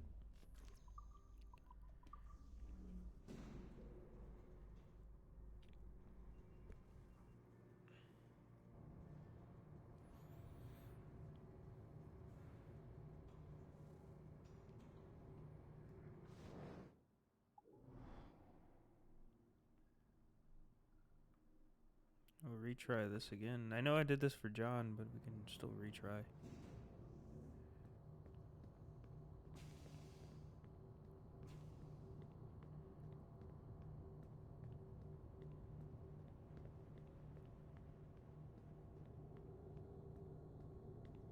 You know what? It might be this one.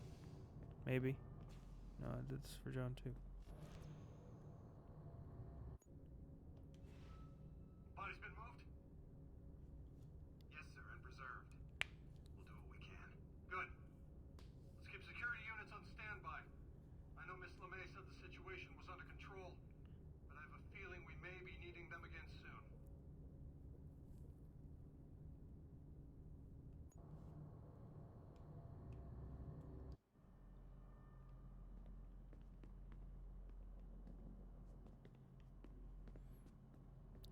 Okay.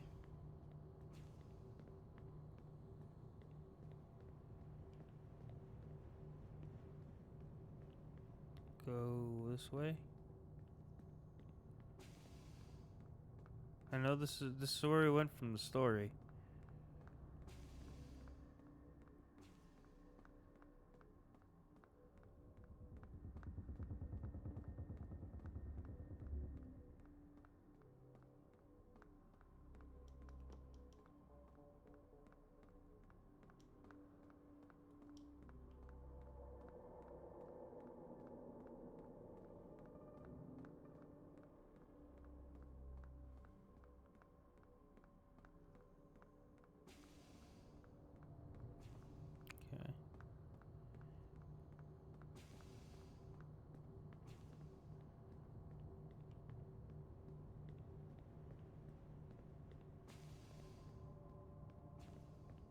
here's the rooms that we were at.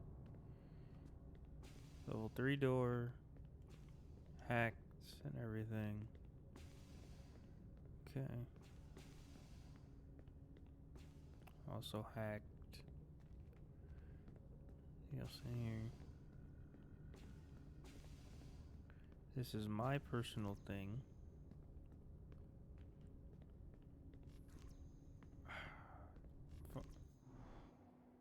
Oh, jump back into the Animus. Okay.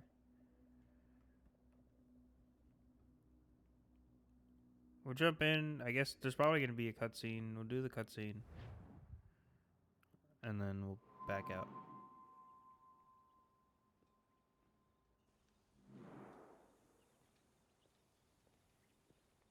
Gentlemen, how do you find it here?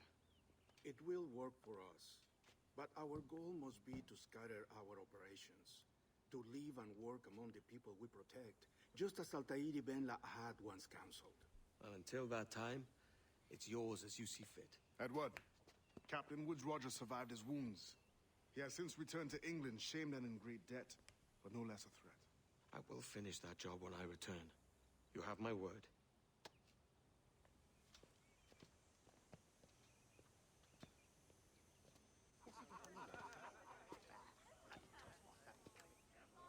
Evening, Anne. Edward? I'll be sailing for London in the next few months. I'd be a hopeful man if you were beside me. England's the wrong way around the globe for an Irish woman. Will you stay with the assassins? No, I haven't got that kind of conviction in my heart. You? In time, aye.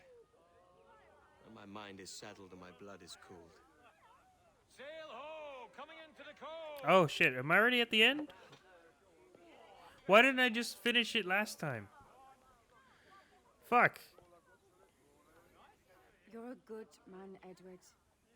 And if you learn to keep settled in one place for more than a week, you'll make a fine father too. God damn it, I should have just continued playing last time. We would have been done. I thought I still had like 2-3 hours left. Of all the money that e'er I had, I spent it in good company, and all the harm that e'er I've done, alas, it was to none but me. And all I've done for want of wit, to memory now I can't so felt the parting glass.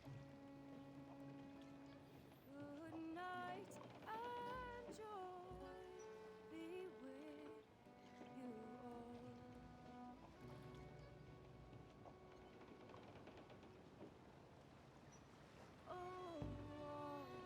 God damn it.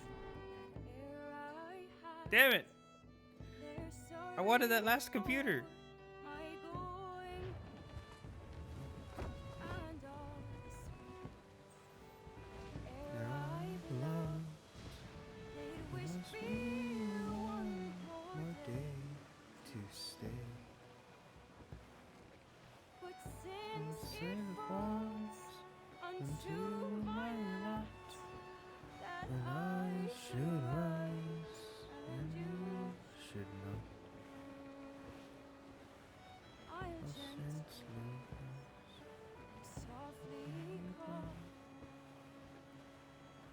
Good night and joy be with you all.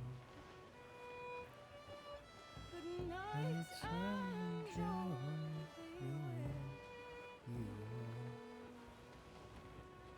That's my favorite rendition of the Parting Glass. Ed Sheeran did a decent version of it, but Anne's one is so much better. All right, let's turn around, boys. Go back. Damn it. All right, well.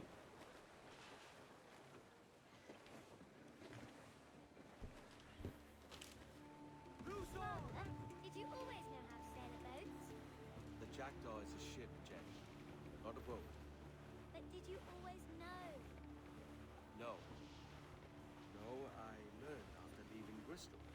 After you left Mother? Well, I didn't leave without saying goodbye, that is. It was an arrangement, you see, between your mother and me. She said you left her. She said you always talked about sailing a boat and making money in the New World. I did always want to sail a ship. That's true. But not for a lark. To support us. To take care of her. And you. Not me. Mother said you didn't know about me. She said you wrote only once a year and that she never knew where to find you. That's all true, and I'm sorry for that. If I'd known earlier,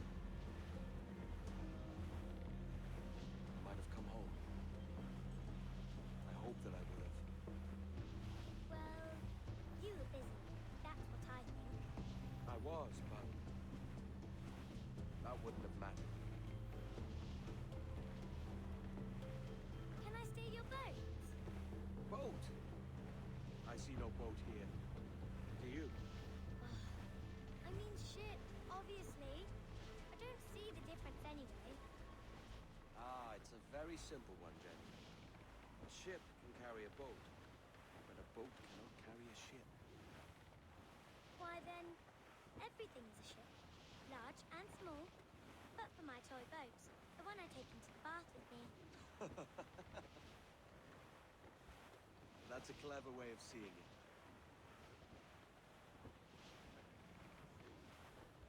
Is it hard to talk about Caroline, Jenny? About your mother?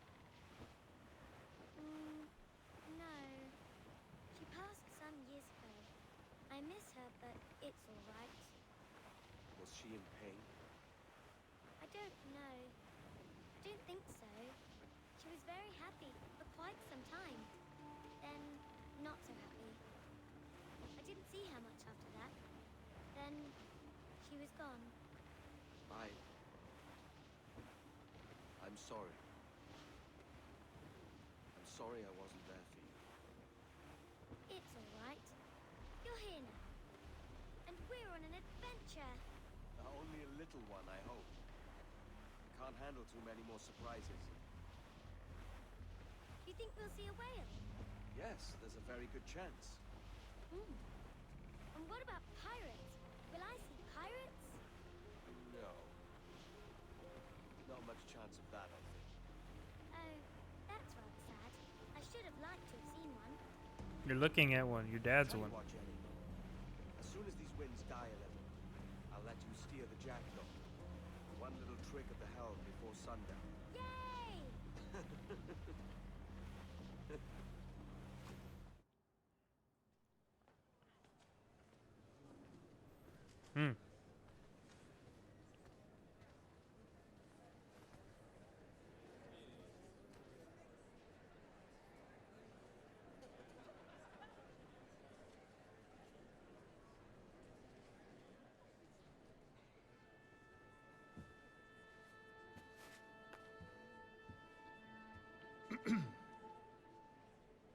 Miss Jennifer Kenway, may I introduce myself? Old Jennifer Edward. Scott, if you please. I'm sorry. Kenway, ma'am. Excuse me. My daughter was raised by her mother, Caroline, until she passed away some years ago. Jenny prefers to use her surname to mine. Please forgive my ignorance. I will. She may not. Father, help me. This little rascal, however, is a Kenway. What's wrong, Hafen? I can't see the That stage. little bastard becomes a fucking traitor. Go. How's that? Fine. But won't your arms tire? Hey, I'm not so old as that. But if they do, then we shall quit this posh gig and go and meet your mother for some chocolate at White's. How's that sound? Yes, please. Okay, hush now. Fucking traitor bastard, Hatham. Fuck you. Your father was a wonderful man. So that one going, yep. Your father was a wonderful man. Died like he died like a fucking rabid animal, unfortunately. He wasn't rabid. He just got fucking jumped by two randos. And then they fucked off after that. It was like, it wasn't even like Templars or anything. They were just two random dudes that broke into his house. Fucking stupid. Well, I guess during this time is when we usually give our 2 cents on the whole matter. As per usual, during the credits, we'll give our 2 cents on the game as a whole. Music. Constant. Extremely intense when it came to the shanties. This song here. There's always something playing, which was fantastic.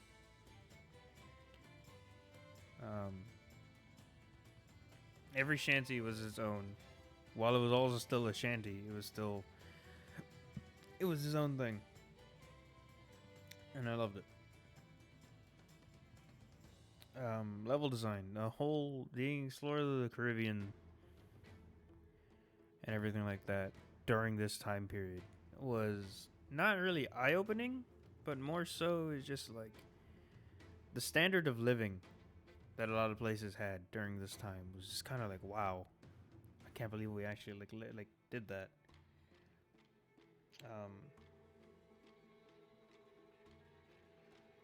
So that was pretty wild.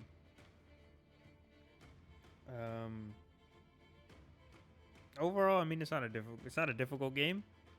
I think anybody can jump into this and just have a really good time and with ease of use. It's easy to get a hang of the combos. It's not super hard. You don't really have to try very much. It's a little glitchy, but other than that, it's fine. Game length is phenomenal. There's still a lot we haven't done. There's chests we gotta go grab. There's still like 2 or 3 ships, legendary ships we gotta go fight. I did all the assassin contracts and all the naval contracts, but there's still quite a bit left to do. The treasure maps are a whole nother thing. Story was fantastic. A somewhat coming of age story for Edward. He had to learn the hard way on how really, I guess, cruel life can be, and what's left for him to do in his older years, and how he should go about it. He lost a lot, and then we went to the assassins, and he started growing as a person, realizing, I fucked up. There's a lot of people that have died because of me. I don't know what to do now. I need guidance. I know I can't make up for what I've done before, like instantly, but at least I'm willing to work at it if you'll let me. And then he's accepted into that, becomes a great assassin, and then gets a shit death. So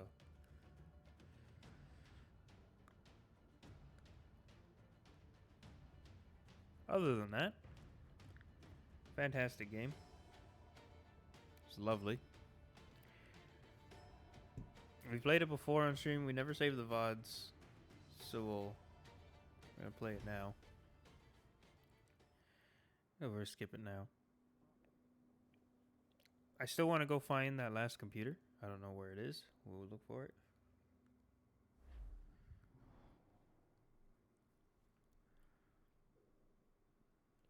It says Assassin Contracts. I already did all these. I've beaten that ship too. I got all the Mayan Stellis.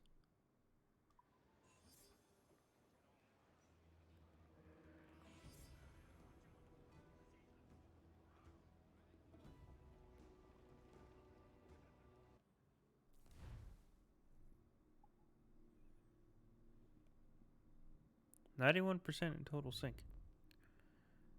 Ah. Buried chests. It's collectibles and stuff.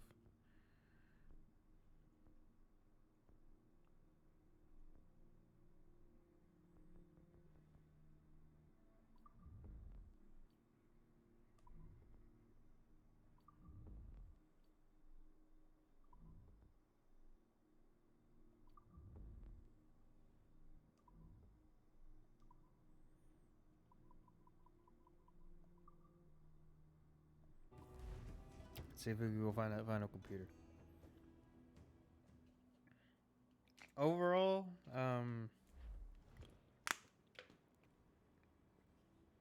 I'd give the game... I'm going to give the game a solid 9 out of 10. Oh, look, there's the final computer. It's Melanie's office. I'm gonna give the game a final 9 out of 10. It's a solid game. While it does have its bugs, that's basically all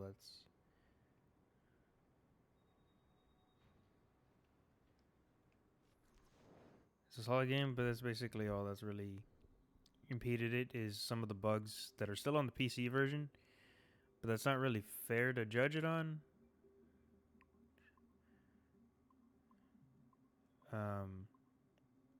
Primarily because the console one was perfectly fine.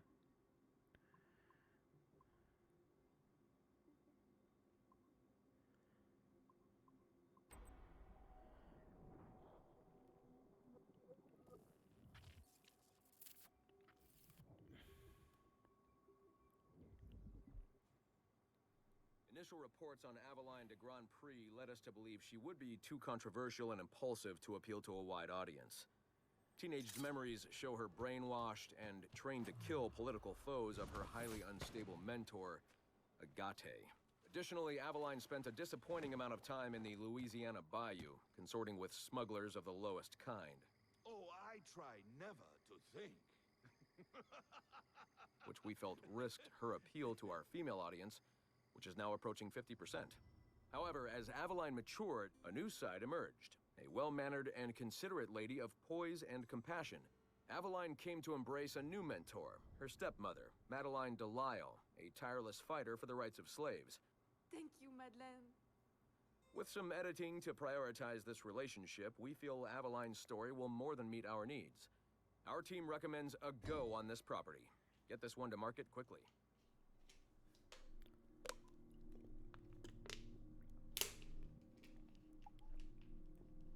Connor Kenway, yep. It's all the computers.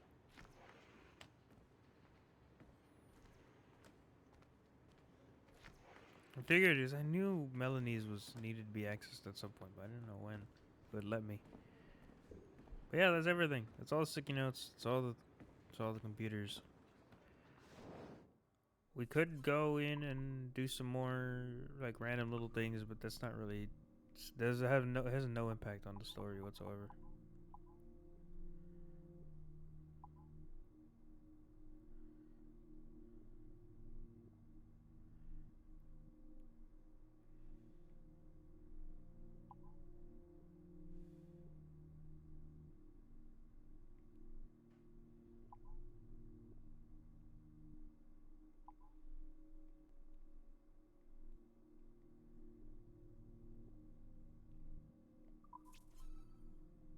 Still.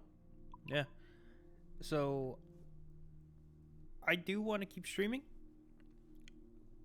But I'm going to pause the VOD and then I'm going to load up Pokemon because I want to play Pokemon and I'll play it on stream. So we will BRB when I put a goodbye screen. We'll put a BRB screen.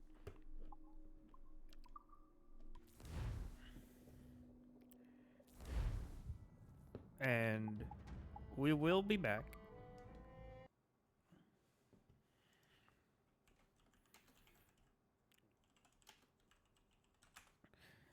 We will be back. We're going to be loading up a new VOD. We're going to save this one. We'll upload this to YouTube. Thank you for those who came to watch the VOD, watch live. I love when anybody comes in. It's fantastic. I appreciate all of you. If you exclamation point YouTube in the chat, it'll bring up a link to my YouTube channel. It has a majority of our past streams on it. They're all uncut and they're all ad free. So you can kind of just go and watch whatever you want at your own pace without any interruptions. Those who are watching the VODs, if you hadn't made it this far, thank you for watching. I appreciate it. Come watch live. I enjoy interacting with anybody who comes in through the chat. Even if you're not going to interact or anything, you're just going to come and watch and lurk the rest of the time. Perfectly fine with me. You do you. I just like having people here. So we will be back. We're going to be playing some Pokemon. I hope you enjoy. I hope you enjoyed. We'll be back.